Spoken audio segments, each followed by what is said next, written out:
Bismillahirrahmanirrahim. Assalamualaikum warahmatullahi wabarakatuh. Sahabat Abu Sirat yang dimuliakan Allah Subhanahu wa taala. Alhamdulillahirabbil alamin. Hari ini kita bertemu dalam pembahasan karena kemarin banyak yang DM kita mempertanyakan uh, untuk penjelasan lebih lanjut bagaimana sebenarnya keberangkatan haji yang ada di Indonesia. Nah, ada yang bilang bisa haji mandiri, ada yang bilang haji furoda itu seperti apa, kemudian haji khusus itu haji ONH plus itu seperti apa, dan itu banyak DM yang masuk ke kami. Ya, jadi kami berkewajiban untuk menjelaskan kepada sahabat sekalian untuk menjelaskan sebenarnya apa-apa saja sih tipe-tipe visa haji yang sekarang digunakan oleh masyarakat untuk melaksanakan ibadah haji.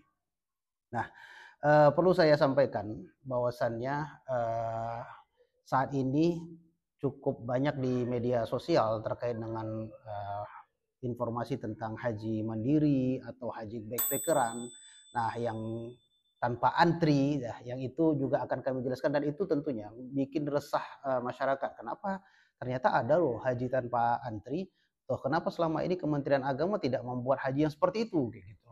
Nah, jadi akan saya jelaskan lebih rinci terkait dengan proses pemberangkatan jamaah haji menggunakan visa-visa tertentu yang diterima atau tidak diterima oleh Kementerian Haji dan Umroh Arab Saudi. Ada 6 visa yang digunakan oleh masyarakat untuk datang ke Arab Saudi di musim-musim haji. Ya, yang pertama itu haji reguler. Nah, ini yang haji jamaah Indonesia atau jamaah-jamaah negara lain yang sudah ditentukan kuotanya oleh Kementerian Haji dan Umroh Arab Saudi. Nah, kalau di kita itu berarti jamaah haji reguler yang hari ini mulai bertahap diberangkatkan dari tanah airnya masing-masing, dari kota embarkasi masing-masing menuju ke Arab Saudi, baik itu di Mekah atau Madinah. Tapi sekarang itu sudah masuk ke gelombang kedua, yang artinya gelombang kedua itu jamaah haji dari tanah air itu langsung menuju ke Jeddah untuk melaksanakan ibadah haji umrohnya. Jadi masuk langsung ke Mekah. Nah, kalau gelombang pertama itu dia masuk dalam jamaah yang berangkat awalnya kota yang dikunjungi pertama itu adalah Madinah Al-Munawwarah ya. Jadi urutannya itu haji reguler, kemudian haji yang menggunakan visa haji khusus, atau jamaah masyarakat lebih kenal, lebih sering mengenalnya dengan ONH plus. Nah, ini nanti akan kita jelaskan juga secara rinci. Kemudian ada visa haji furoda. Nah, jadi ada jamaah haji nanti menggunakan haji furoda katanya. Nah, seperti apa sih haji furoda ini nanti kita jelaskan. Kemudian yang keempat adalah haji mujamalah. Kemudian ada haji ekspatriat, dan terakhir haji mandiri. Nah, jadi ada 6 masyarakat menggunakan visa ini untuk menunaikan ibadah haji. Saya mulai dari yang keenam dulu ya, yaitu haji mandiri yang sekarang viral, bahkan banyak video yang beredar menjelaskan atau menampilkan jamaah-jamaah yang ditangkap, dirazia di hotelnya, di jalan, di Masjidil Haram pada saat musim haji. Loh, kok bisa berangkat haji tapi ditangkap di hotel di Mekah? Nah, hampir rata-rata jamaah yang ditangkap ini mereka menggunakan visa haji ziarah atau visa turis. Ya, jadi lebih dikenal haji mandiri, haji backpacker, itu mereka menggunakan visa turis yang secara regulasi, secara peraturan tidak boleh masuk ke Mekah selama musim haji.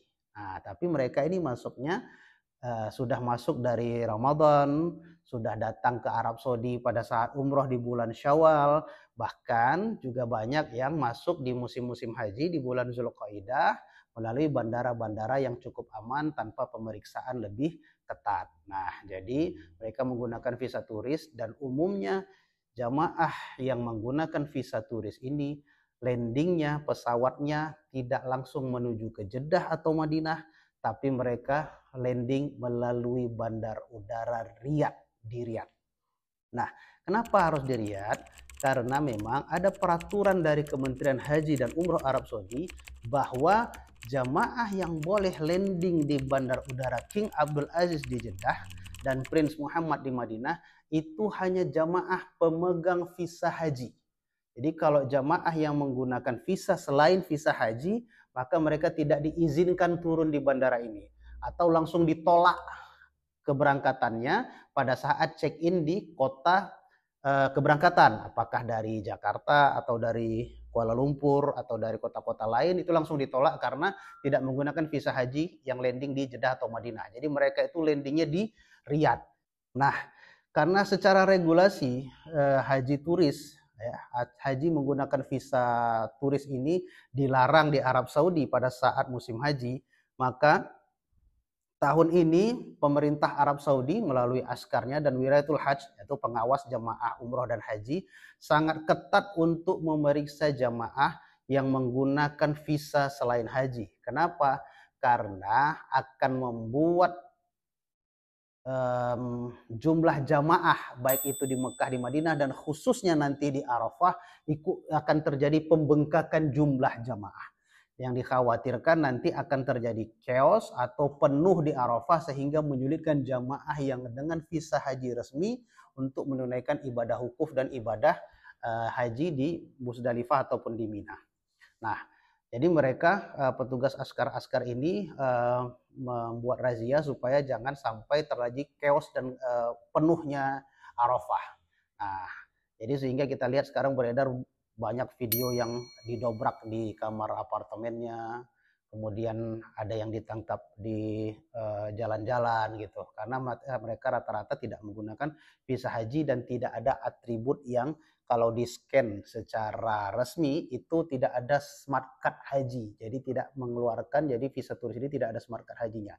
Nah, sebagian biaya yang digunakan, yang disetorkan oleh jamaah yang menggunakan visa turis ini umumnya lebih murah dibandingkan visa-visa haji khusus atau visa haji furoda. Kenapa? Karena memang harganya cukup murah. Kalau di Jakarta itu untuk mengeluarkan visa turis saja itu biayanya sekitar $800. Ya, kemudian tapi kita si jamaah harus ke Jakarta untuk melakukan biometrik. Jadi rekam sidik jari dan rekam wajah untuk bisa mengeluarkan visa, dan ini sudah berlangsung dari tahun ke tahun. Sebagian jamaah menggunakan visa turis dikarenakan antrian waiting list haji yang ada di Indonesia itu cukup panjang, mulai dari 20 tahun sampai ke 46 tahun. Nah, jadi biayanya cukup menggunakan visa saja yang sekitar kita bilang $1.000, sekitar 15 juta, atau kemudian ditambah dengan tiket. Tiket itu kita anggap di musim haji itu sekitar 20 juta. Nanti kita akan cek linknya di sini ya. Berapa kira-kira tiket ke Arab Saudi selama musim haji. Kemudian apalagi yang dibutuhkan? Hotel selama di Mekah dan di Madinah. Nah, umumnya jamaah yang menggunakan visa turis mereka akan masuk ke hotel transit ya, apartemen transit di sekitar Al-Aziziyah, wilayah-wilayah Aziziyah, Shisha, Raudhah, Syamaliyah. Nah, itu supaya memudahkan jamaah haji untuk bisa dekat ketika pelaksanaan mabit di Mina. Jadi biaya hajinya ya bisa jadi kurang dari 100 juta. Nah, kalau misalnya jamaah masyarakat Indonesia sekarang harus antri sampai 20 tahunan dengan mengeluarkan biaya haji 58 juta untuk Aceh ya, dan lebih mahal lagi di daerah-daerah lainnya. Nah, jadi dengan antrian yang 20 tahun, sebagian masyarakat meyakini bahwasannya saya nggak tahu akan hidup atau tidak 20 tahun ke depan. Jadi lebih baik udahlah saya berangkat haji dengan visa apa saja, yang penting saya bisa berangkat haji. Nah, sebagian travel memanfaatkan fenomena ini ya, kebutuhan jamaah untuk berangkat haji dengan memberangkatkan jamaah dengan visa turis, tapi si travel tidak dengan jujur menyampaikan kepada calon jamaahnya bahwasannya si jamaah berangkat bukan dengan visa haji.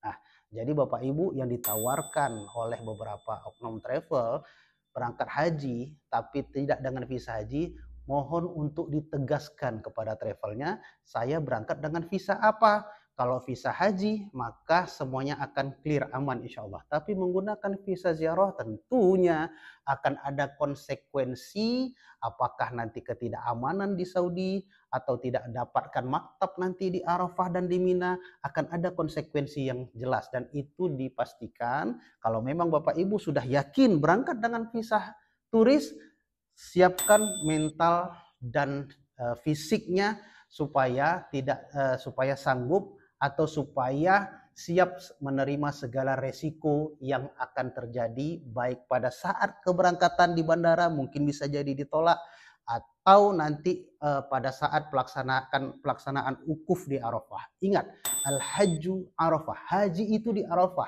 Kalau Bapak Ibu berangkat ke Mekah tapi tidak melaksanakan wukuf, maka hajinya tidak sah. Jadi pastikan Bapak Ibu meyakini bahwasannya Bapak Ibu bisa masuk ke Arafah dalam keadaan berihram pada tanggal 9 Zulhijjah. Nah, itu haji yang saya coba jelaskan, poin nomor 6, haji mandiri. Kemudian ada yang namanya nomor 5, haji ekspatriat. Wah, keren namanya. Nah, ini juga menggoda sebagian masyarakat kita. Hajinya ekspatriat. Apa yang dimaksud dengan haji ekspatriat? Nah, haji ekspatriat ini adalah visa yang digunakan oleh jamaah adalah visa amil. Ya, visa amil itu adalah visa atau izin tinggal yang didapatkan seseorang untuk tinggal selama beberapa periode waktu tertentu di Arab Saudi.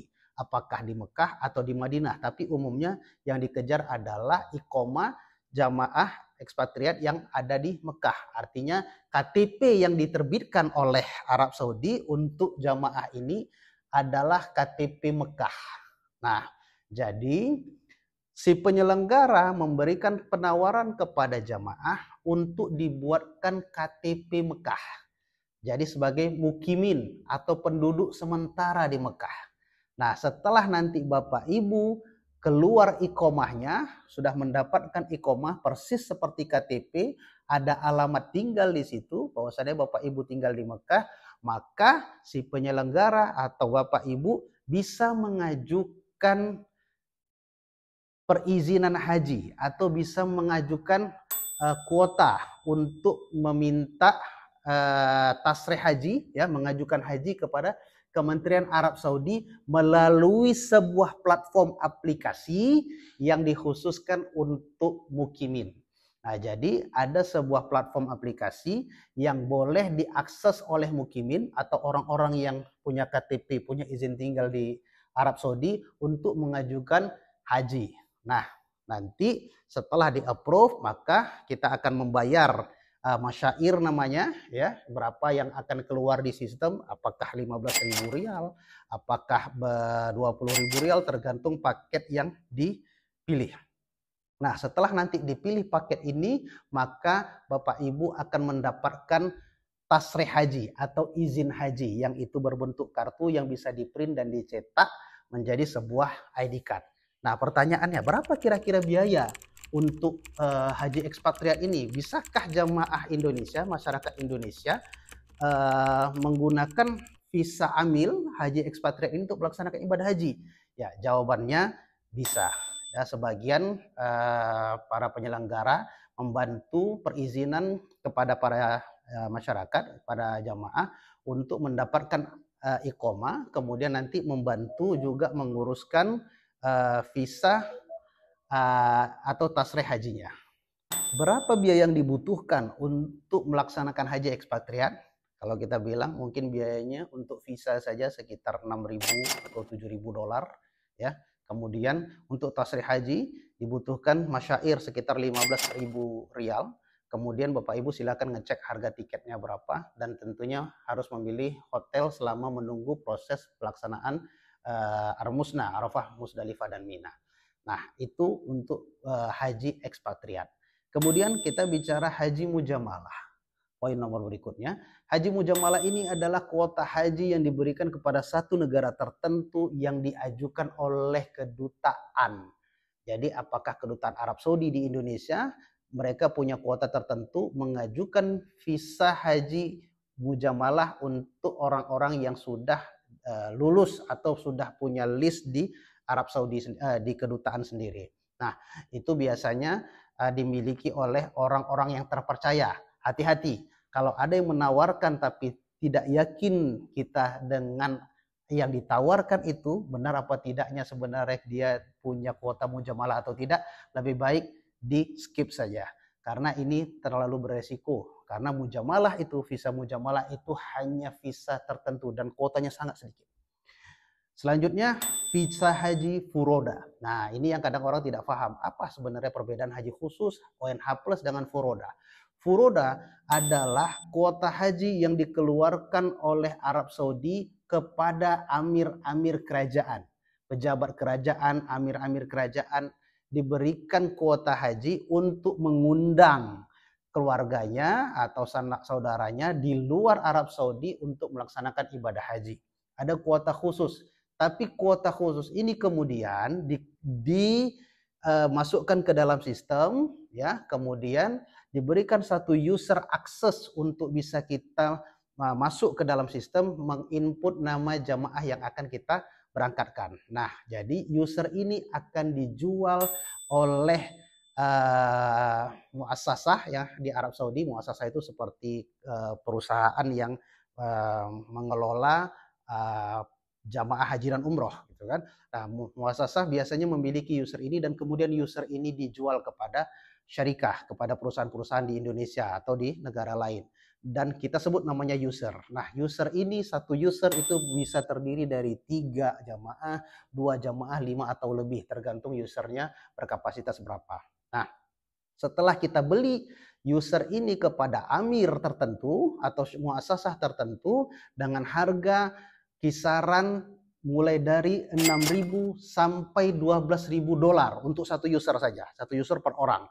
Kemudian kita entry, ya, kita masukkan ke dalam aplikasi paspornya, kemudian data-data diri, dan kemudian kita pilih masyairnya. Masyair itu di dalamnya ada hotel di Mekah, hotel di Madinah, tenda di Arafah, dan tenda di Mina, dan pelaksanaan satu paket info selama musim haji. Itulah masyair yang harus kita bayarkan sesuai dengan sistem aplikasi yang ada di aplikasi nusuk yang dikeluarkan oleh Arab Saudi. Nah, biayanya biasanya masyair itu mulai dari 12.000 sampai 25.000 tergantung paket yang dipilih. Jadi biaya untuk melaksanakan haji furoda itu diestimasikan biaya visa sekitar 6.000 sampai 8.000 dolar, kemudian ditambah masyair sekitar paling murahnya mungkin 13.000 rial, kemudian ditambah tiket sekitar 20 jutaan, kemudian ditambah dengan hotel kalau misalnya Bapak Ibu mau menginap di hotel dekat dengan Masjidil Haram, maka itu ditambah lagi biayanya. Jadi diestimasikan sekitar 250 juta sudah bisa berangkat menggunakan visa haji furoda dan dipastikan aman. Kalau sudah pakai visa haji furoda itu insya Allah lebih aman, tidak khawatir dengan razia selama musim haji. Kemudian haji khusus atau lebih dikenal dengan ONH plus, dan ini resmi dari Kementerian Agama.